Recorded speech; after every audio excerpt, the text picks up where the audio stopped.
Welcome back to the channel, guys. So today we'll be studying about Thorndike's theory of intelligence.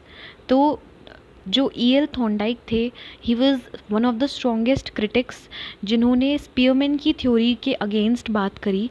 And इनका मानना था कि Spearman ने जो स्पेशली जो हमारा जनरल इंटेलिजेंस दिया था, जिसको उन्होंने माना था कि एक कॉमन फैक्टर होता है जो हर किसी के अंदर प्रेजेंट होता है, तो इन्होंने उसका अपोज किया और इन्होंने ये बोला कि ऐसा पॉसिबल ही नहीं है कि एक जनरल इंटेलिजेंस होगा और वो सबके अंदर प्रेजेंट होगा एंड कहीं ना कहीं that will be responsible for your intelligence. बल्कि उन्होंने बोला कि एक large number of separate characteristics होते हैं या एक लार्ज नंबर ऑफ एबिलिटीज़ होती हैं किसी भी पर्सन में जो इंटेलिजेंस को बनाती हैं।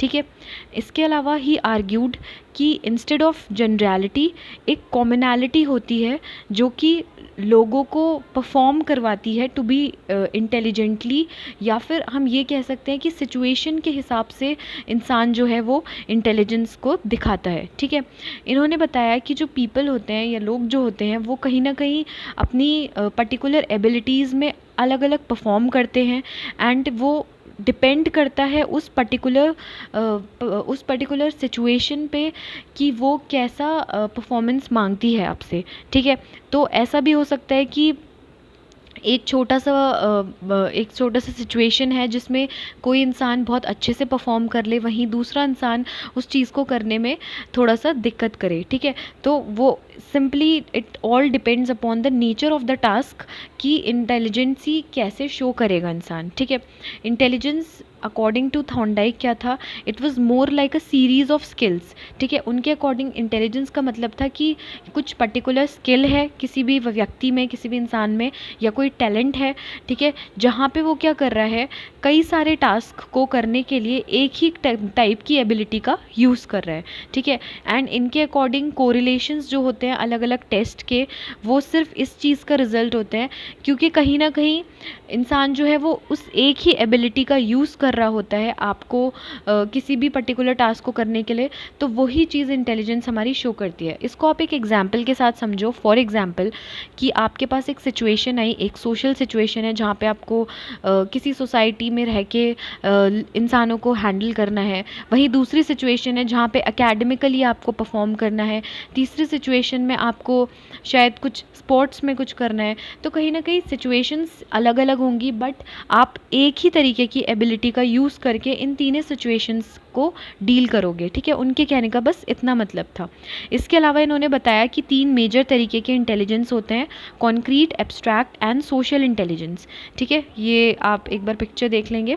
कॉन्क्रीट इंटेलिजेंस का क्या मतलब है कि ये हमारी एबिलिटी है चीज़ों को करने की, चीज़ों को समझने की। ठीक है, इसको हम मैकेनिकल या मोटर इंटेलिजेंस भी कहते हैं, जहाँ पे हमें पता होता है कि हमें कोई भी स्किल या कोई भी चीज़ कैसे परफॉर्म करनी है। ठीक है, ये बेसिकली स्किल रिलेटेड इंटेलिजेंस होती है हमारी।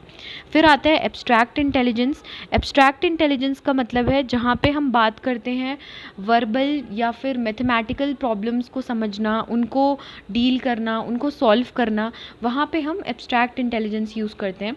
एंड थर्ड हमारा सोशल इंटेलिजेंस आता है, जहाँ पे हम लोगों के साथ अपने आसपास में एनवायरनमेंट में जैसे भी टाइप के लोग हैं या जो भी हमारे आसपास के क्रिएचर्स हैं उनके साथ हम कैसे डील कर रहे हैं, that is all about social intelligence. ठीक है, तो आपसे एग्जाम में सिर्फ इन तीनों के बारे में ही थोड़ा बहुत पूछा जाता है, बाकी मैंने आपको थोड़ा बैकग्राउंड बता दिया था।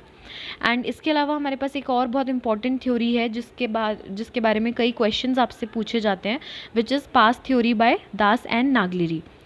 सो जो पास इंटेलिजेंस थ्योरी है, आप एक बार इस पिक्चर को देख लेंगे ध्यान से।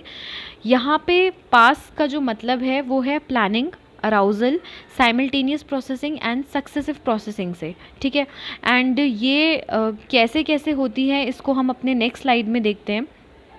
तो बेसिकली हमारे 3 यूनिट होते हैं। ठीक है, जो किसी भी इंफॉर्मेशन का चार्ज लेते हैं। ठीक है, या किसी भी इंफॉर्मेशन को समझने में हमारी मदद करते हैं। वो 3 यूनिट कौन से हैं? Planning, attention and arousal and simultaneous processing. ठीक है, अब ये क्या है, यही हमारे इस पास्ट थ्योरी के आप कह सकते हो एलिमेंट्स हैं जिनको यूज़ करा गया है। तो सबसे पहले हम क्या करेंगे, सबसे पहले हम अटेंशन एंड अराउजल की बात करते हैं। ठीक है, ये जो प्रोसेस होता है ये है हमारा एक फंडामेंटल बिहेवियर है जिसको हमारे ब्रेन का एक तरीके से फर्स्ट फंक्शनल यूनिट कहा जाता है। ठीक है, एंड कहीं ना कहीं ये इसमें क्या है, सेलेक्टिवली हम किसी भी चीज़ को अटेंड करते हैं दूसरे डिस्ट्रैक्शंस को इग्नोर करते हुए। ठीक है, अवेकन्ड होते हैं और अवेकन्ड के साथ साथ कहीं ना कहीं अराउज्ड होते हैं। ठीक है, इसका जो भी प्रोसेस है ये हमारे ब्रेन स्टेम और थैलेमस में होता है, क्योंकि अटेंशन एंड अराउजल की जो एक्टिविटीज़ हैं वो कहीं ना कहीं हमारे ब्रेन स्टेम और थैलेमस से जुड़ी हुई हैं। ठीक है, तो आपको प्लेस ज़रूर याद रखनी है, दैट इज़ आपको वो ऑर्गन याद रखना है जहाँ पे ये टेक प्लेस करता है। ठीक है, एंड अटेंशन अराउजल में आप मान के चल सकते हो कि आप किसी भी लेक्चर को जब अटेंड करने जा रहे हो तो आप ध्यान से उसे सुनते हो, आप जागरूक रहते हो। ठीक है, which that is what denotes attention and arousal. ठीक है, जब आप किसी भी चीज़ को सेलेक्टिवली अटेंड कर रहे हो। साइमल्टेनियस प्रोसेसिंग का क्या मतलब है, जहाँ पे हम क्या करते हैं, इंटीग्रेट करते हैं। ठीक है, स्टिमुलस को या इन्फॉर्मेशन को एक ही बार में हम बहुत सारी इन्फॉर्मेशन को साथ साथ में प्रोसेस करने की कोशिश करते हैं। ठीक है, एंड ये जो है ये अधिकतर ऑसिपिटल या पैराइटल लोब में टेक प्लेस करती है। ठीक है, थर्ड आता है हमारे पास सक्सेसिव प्रोसेसिंग। सक्सेसिव प्रोसेसिंग का मतलब है जहाँ पे हम क्या कर रहे हैं, स्टिमुलस को कंबाइन तो कर रहे हैं बट एक सीक्वेंशियल ऑर्डर में हम चीज़ों को प्रोसेस कर रहे हैं, एक के बाद एक चीज़ों को हम क्या कर रहे हैं, प्रोसेस कर रहे हैं। ठीक है, ये क्या है, it is sort of associated with our temporal lobe, हमारे टेम्पोरल लोब से ये एसोसिएटेड होती है। एंड लास्ट हमारे पास आता है प्लानिंग। प्लानिंग जो है वो इंडिविजुअल की कैपेसिटी होती है कि वो जजमेंट्स बनाए, किसी भी प्रॉब्लम को वो सॉल्व कर रहा है उसके बाद क्या कंक्लूजन निकाल रहा है उसको देखे, आइडेंटिफाई करे ऑब्जेक्टिव्स को या स्ट्रैटेजी मेकिंग करे। तो कहीं ना कहीं जितनी भी हमारी प्लानिंग प्लॉटिंग की चीज़ें होती हैं ये हमेशा हमारे फ्रंटल लोब से रिलेटेड होती हैं। तो आप इसको हमेशा याद रखोगे कि ब्रेन का जो फ्रंटल लोब है that is always responsible for planning and decision making. ठीक है, तो ये ASSP इस तरीके से हमारा चलता है, attention arousal, simultaneous processing, successive processing and planning. ठीक है, और इसी के साथ हमारा ये टॉपिक ख़त्म होता है। Thank you so much for watching the video, do like and subscribe the channel. Thank you.